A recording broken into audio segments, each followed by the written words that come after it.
शेतामध्ये काम करत असताना किंवा सर्वांच्याच माहितीची आहे, माहिती असावी अशी माहिती आहे, सर्वांना माहिती असायला पाहिजे। शेतामध्ये काम करत असताना किंवा फिरत असताना आपल्याला विंचू, विंगळी किंवा गोम जर चावली तर त्याचा प्रचंड असा आपल्याला त्रास होतो, ठणका आपला थांबत नाही, मुंग्या त्याच्या थांबत नाही। तर यासाठी अत्यंत महत्त्वाचा उपाय मी तुम्हाला सांगणार आहे। आंबा हा फळांचा राजा आहे, फळ तर याचं उत्कृष्ट असतंच, याचे आयुर्वेदिक फायदे सुद्धा आहेत, परंतु या आंब्याच्या पानाचा उपयोग कसा करायचा आहे मी तुम्हाला सांगणार आहे। तर विंचू चावलेला असेल, गोम चावलेले असेल तर काय करायचं आहे, हा जो आंबा दिसतोय तुम्हाला कुठल्याही प्रकारचा असेल, साधा गावठी आंबा असेल, कलमी आंबा असेल, कुठले आंबा असेल, आंब्याचं पान हे अत्यंत गुणकारी असतं। जर विंचू चावलेला असेल तर काय करायचं आहे, आंब्याचं एक पान आपल्याला तोडून घ्यायचं आहे आणि या आंब्याच्या पानाचा जो देठ असतो तो देठ ज्या व्यक्तीला विंचू चावलेला आहे त्या व्यक्तीला तो देठ चावायला द्यायचा आहे, चांगल्या रीतीने चावायला लावायचा आहे आणि चावल्यानंतर त्याचा जो रस होईल तो गिळायला लावायचा आहे आणि जो पेस्ट आहे तो पेस्ट आपल्याला ज्या ठिकाणी विंचू चावलेला आहे त्या ठिकाणी लावायचा आहे।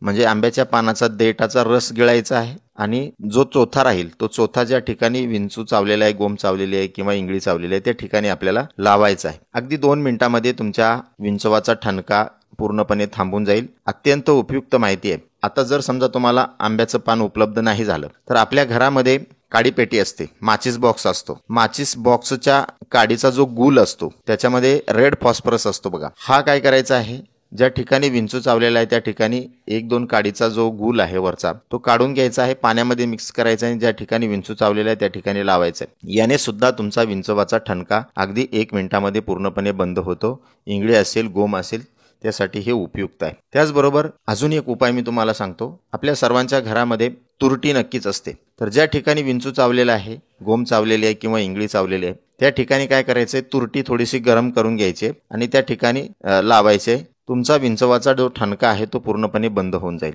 अजून एक उपाय मी तुम्हाला सांगतो, गुलमोहराचं जे झाड असतं त्या गुलमोहराच्या झाडाला शेंगा येतात, गुलमोहराला खूप सुंदर अशी फुलं येतात, पाहिले असतील तुम्ही, त्याला शेंग असते, त्या शेंगामध्ये बी निघतं। हे बी काय करायचं आहे, जसं आपण चिंचुका लावतो, चिंचुक्यापेक्षा हे अत्यंत इफेक्टिव्ह आहे, तर हे बी काय करायचं, दगडावर थोडंसं घासून घ्यायचंय आणि ज्या ठिकाणी विंचवानी चावलेलं आहे, गोम चावलेली आहे किंवा इंगळी चावलेली आहे त्या ठिकाणी घासून लावायचंय।